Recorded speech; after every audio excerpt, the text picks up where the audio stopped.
ഇതിൻ്റെ പേര് നിങ്ങൾ ചോദിക്കരുത്, എനിക്കറിയില്ല. കഴിക്കാനാണെങ്കിലോ നല്ല ടേസ്റ്റുമാണ്. എന്തായാലും നമുക്കൊന്ന് ട്രൈ ചെയ്ത് നോക്കിയാലോ. അതിന് വേണ്ടിയിട്ട് ഞാൻ ആദ്യം തന്നെ ഒരു പാനിലോട്ട് കുറച്ച് ബട്ടർ ഇട്ട് കൊടുക്കുന്നുണ്ട്. പിന്നെ അതിനകത്തോട്ട് നമ്മുടെ ചിക്കനാണ് കേട്ടോ ഇട്ട് കൊടുക്കുന്നത്. ചെറിയ ചെറിയ കഷ്ണങ്ങൾ ഇല്ലാത്ത ചിക്കനാണ്.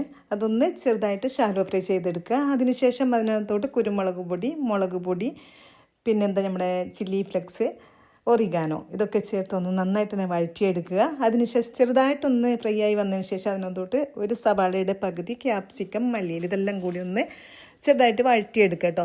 നന്നായിട്ട് എല്ലാം ഒന്ന് റെഡിയായി വന്നതിന് ശേഷം കുറച്ച് മൈദപ്പൊടി ഇട്ട് ഒന്ന് മിക്സ് ചെയ്തതിന് ശേഷം അതിനകത്തോട്ട് പാലൊഴിച്ച് കൊടുക്കുക. നല്ല ക്രീമി പരുവത്തിൽ കിട്ടാൻ വേണ്ടിയാണ്.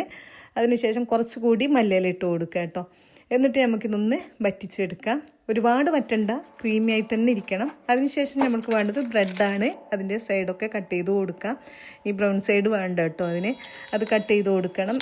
പിന്നെ അത് നമ്മൾക്ക് കളയണ്ട, നമ്മുടെ ബ്രെഡ് ക്രംസിനൊക്കെ ഉപയോഗിക്കാമല്ലോ. ഇപ്പം നോമ്പല്ലേ, നമുക്ക് എപ്പോഴും ആവശ്യമല്ലേ, അത് മാറ്റി വെക്കുക. അതിനുശേഷം ഒരു കോല് വെച്ച് ഇതുപോലെ ഒന്ന് പരത്തി കൊടുക്കണം കേട്ടോ.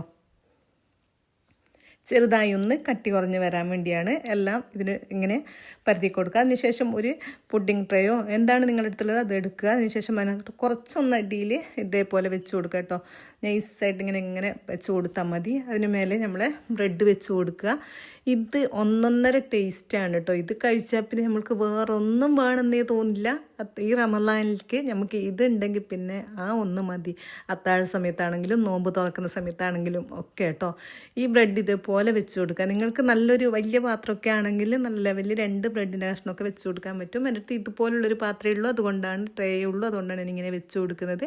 ഒന്ന് ബ്രെഡ് വെച്ചിട്ട് ഒന്ന് ഫില്ല് ചെയ്ത് കൊടുക്കുക. അതിനുശേഷം നമ്മുടെ ഫില്ലിങ്സ് ഉണ്ടല്ലോ നമ്മളുടെ ഡീലക്സ്, അത് ഒന്നുകൂടി ഇട്ട് കൊടുക്കുക. നല്ല ടേസ്റ്റാണ്. പിന്നെ നിങ്ങൾ ഇതിനകത്ത് ഫ്രഷ് ക്രീമും കൂടെ ചേർത്ത് കൊടുക്കുക കേട്ടോ. ഈ മസാല ഉണ്ടാക്കുന്ന സമയത്ത് എൻ്റെ അടുത്ത് ഇല്ലാത്തതുകൊണ്ടാണ് ഞാൻ ചേർത്ത് കൊടുക്കാതിരുന്നത്. അതിനുശേഷം അതിൻ്റെ മേലെ കുറച്ച് ചീസ് ഇട്ട് കൊടുക്കുക കേട്ടോ. ഞാൻ മൊസറല്ല ചീസാണ് ഇട്ട് കൊടുത്തത്, അപ്പോഴൊരു പ്രത്യേക ഒരു ടേസ്റ്റാണ്. അതിനുശേഷം ഒന്നുകൂടി ഇതുപോലെ ഇട്ട് കൊടുത്തിട്ട് ബ്രെഡ് വെച്ച് കൊടുക്കുക. എത്ര ലെയറാണോ നിങ്ങൾക്ക് വേണ്ടത് അത്രയും ലെയർ ഉണ്ടാക്കിയെടുക്കുക കേട്ടോ. ഇനി ചെറിയ പാത്രമൊക്കെ ആണെങ്കിൽ ഒരു ലെയർ ഉണ്ടാക്കിയാലും മതി. അതിനുശേഷം നിറയെ വാരി ഇട്ട് കൊടുക്കുക നമ്മുടെ ചീസ്. പിന്നെ നമ്മൾ ആവിക്കാണ് ഇത് വേവിച്ചെടുക്കുന്നത്. ഇനി പാനും ഡ്രൈ ഫ്രയറും, പാനല്ല നമ്മുടെ ഓവൺ ഡ്രൈ ഫ്രയറൊന്നും ഇല്ലാന്നുകൊണ്ട് നിങ്ങൾ ഉണ്ടാക്കിയെടുക്കേണ്ട, എളുപ്പത്തിൽ ഉണ്ടാക്കിയെടുക്കാൻ പറ്റും. ഒരു 5 മിനിറ്റ് കൊണ്ട് തന്നെ ഇത് റെഡിയായി കിട്ടുന്നതാണ്. നല്ല ടേസ്റ്റാണ് കേട്ടോ. ഒന്ന് ചീസ് മെൽട്ടായി വന്നതിന് ശേഷം ചില്ലി ഫ്ലെക്സ് കൂടി അതിൻ്റെ മേലെ ഇട്ട് കൊടുക്കുക. ഇതൊന്ന് നിങ്ങൾ കഴിച്ച് നോക്കിയാൽ പിന്നെ വേറെ ഒന്നും വേണ്ടെന്ന് പറയാം. അത്രത്തോളം ടേസ്റ്റാണ് കേട്ടോ. ഇനി മക്കൾക്കൊക്കെ കൊടുക്കുന്ന എരിവൊക്കെ കുറച്ച് ഉണ്ടാക്കിക്കോളൂ.